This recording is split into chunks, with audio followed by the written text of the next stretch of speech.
All right, so for this section, we are going to write a linear equation when you are given the slope, but you don't have a graph. You're just given a point that it goes through.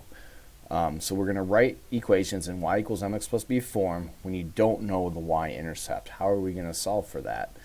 All right, so here are the steps. So we're not given a graph. We're just given these pieces of information, such as m equals 4, and it passes through 3 over 2. So if I were to graph this, and you don't have to do this on your notes, but this is basically saying the line that goes through 3 comma 2, so 3 on our x, 2 on our y, and has a slope of 4, so up 4 from this point and over 1.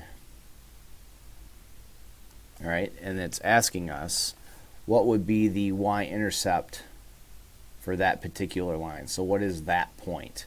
Which we don't know. And this is not, drawn perfectly. It's just scribbled out on paper. So this is how we solve to figure out what this is so that then we can write the equation of this line. All right, so the first thing we do is we substitute numbers for y, m, and x in this form, right? Y equals mx plus b. So we're going to be able to substitute a y, an m, and an x. And the only thing we'll have left over is the unknown, which is b. Now remember our x, y coordinates. This is our x, this is our y. So we substitute everything into that problem. So here's kind of your example. Y equals mx plus b. We do 2 for y, 4 for m, and 3 for our x. And then we put the plus b there. So now we're solving for b.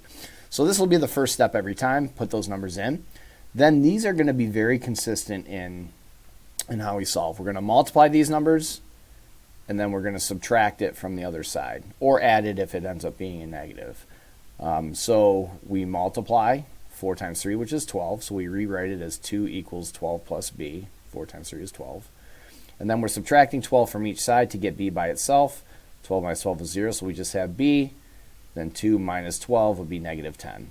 Once we do that, you can see we have our b, and they give us our m, right? That's why I highlighted it there. And we go back to what we've done before. If we have our m, we have our b, we can write the equation. Y equals 4x minus 10. All right? So we are going to practice that.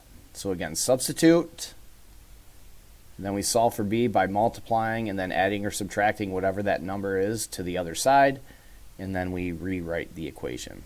All right, so over here, here's my m, this is my x, this is my y. So I am going to write 6 equals my m, which would be 2 times negative 1 plus b. All right, 2 times negative 1 is negative 2, so 6 equals negative 2 plus b. Then you're going to add 2 to both sides. So if I look at this, add 2, and 6 plus 2 is 8. That's 0 equals b. So now that I have my b and my m is given, I can write my equation for this particular line. Y equals m, which is 2, x, and then plus 8 for my b. Remember, we're doing all of this just to solve for b, so we can use this m to write the equation of the line. All right, second example. Remember, think to your head, y equals mx plus b. You're filling in these first 3. My y is 8 equals m 1/2 times 10 plus b.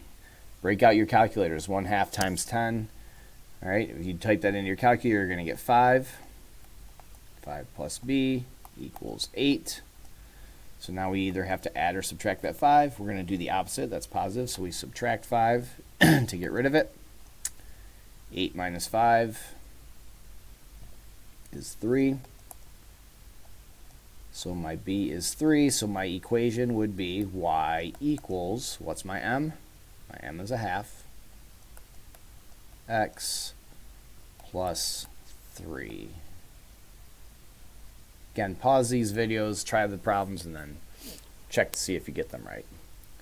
Okay, so for this problem, we start with our substitutions. This is my y, so 2 equals, all right, my m, which is 7 times 0 plus b. All right, 7 times 0 is 0. 2 equals 0 plus b, which is just b, right? So I've solved my b to b2. My m is 7. Write the equation of the line. Y equals 7x plus 2. All right, so we are just substituting in, doing that very consistent two-step problem where we multiply our m and our x and subtract it from our y because we are balancing out that equation.